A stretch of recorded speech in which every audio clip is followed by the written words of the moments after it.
माननीय सदस्य। धन्यवाद अध्यक्ष महोदय।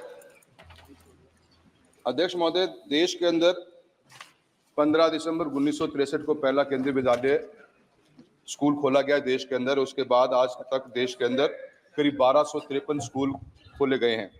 बीते हुए 5 सालों की अगर मंत्री महोदय के जवाब के अनुसार बात करूं तो 48 स्कूल नए खुले, जिसमें से राजस्थान प्रदेश को मात्र 2 स्कूल मिले हैं।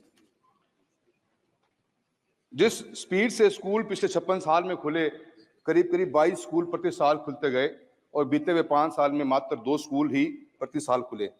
एक तो ये स्पीड बहुत ही कम हुई और जो गाइडलाइंस बनाई गई थी वो गाइडलाइंस 1963 के हिसाब से बनाई गई। आज का बदलता हुआ वक्त है और आप की सरकार अमृत सिटीज नाम की बड़े बड़े शहरों को विकसित कर रही है जिनकी 1 लाख से ऊपर की पॉपुलेशन है। सर, मैं आपके मार्फत से मंत्री महोदय जानना चाहता हूं कि क्या सरकार अपनी नीति में परिवर्तन लाएगी और लाके ऐसे स्कूल्स जो 1 लाख से ऊपर की आबादी के स्कूल्स हैं, जो सिटीज हैं, जैसे हमारा ही लोकसभा क्षेत्र का सुजानगढ़ शहर है जिसकी 1 लाख से ऊपर की पॉपुलेशन है, क्या आप अपने नीति में परिवर्तन लाने के बाद में क्या इन ऐसे स्कूल, ऐसे शहरों में स्कूल खोलने का कोई प्रावधान रखते हो? माननीय अध्यक्ष महोदय, माननीय सदस्य ने सवाल पूछा है और मैं समझ सकता हूं लाजमी है कि केंद्रीय विद्यालय संगठन की जो साख है उसे देखते हुए सभी सांसद चाहते हैं कि उनके क्षेत्रों में इसका विस्तार हो। पूरे देश में 1253 केंद्रीय विद्यालय खुले हैं और 6 साल के दशक में चाहे एकेडमिक परफॉर्मेंस हो, किसी भी मानक को आप देखेंगे तो दूसरी संस्थाओं को सरपास कर रहा है। राजस्थान के संबंध में माननीय सदस्य ने सवाल पूछा है और सुजानगढ़ के संबंध में मुख्य सवाल में उन्होंने पूछा।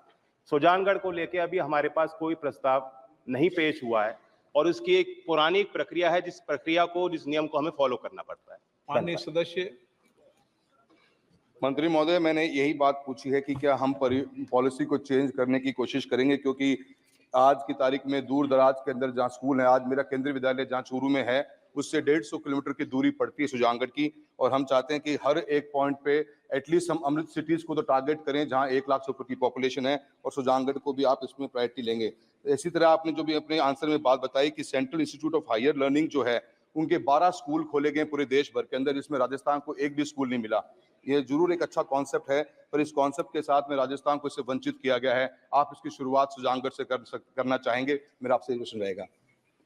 अध्यक्ष जी, जैसा मैंने अभी कहा, एक प्रक्रिया है और उस नीति के तहत केंद्रीय विद्यालय का निर्णय लिया जाता है। उसके कुछ मानक भी हैं।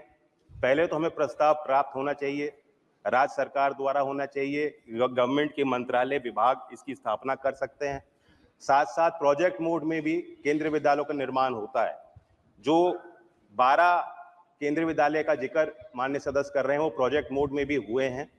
राजस्थान हमारी सरकार की प्राथमिकता रही है और आगे भी केंद्रीय विद्यालय संगठन की तरफ से वहाँ जो हमारी संस्थाएं हैं उनकी देखरेख को लेकर, उनके व्यवस्थाओं को लेकर हम निरंतर काम करते हैं।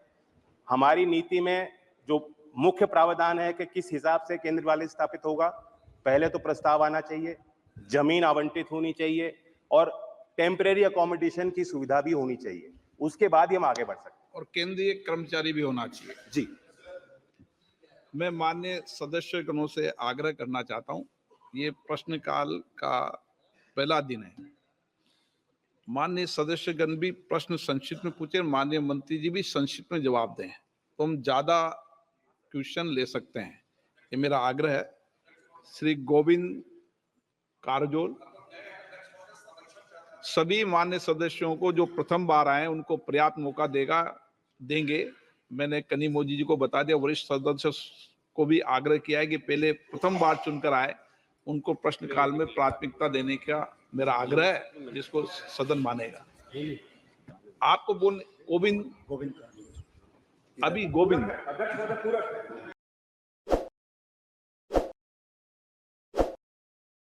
ताज़ा खबरों के लिए विजिट करें द फैक्ट इंडिया की वेबसाइट और डाउनलोड करें द फैक्ट इंडिया ऐप।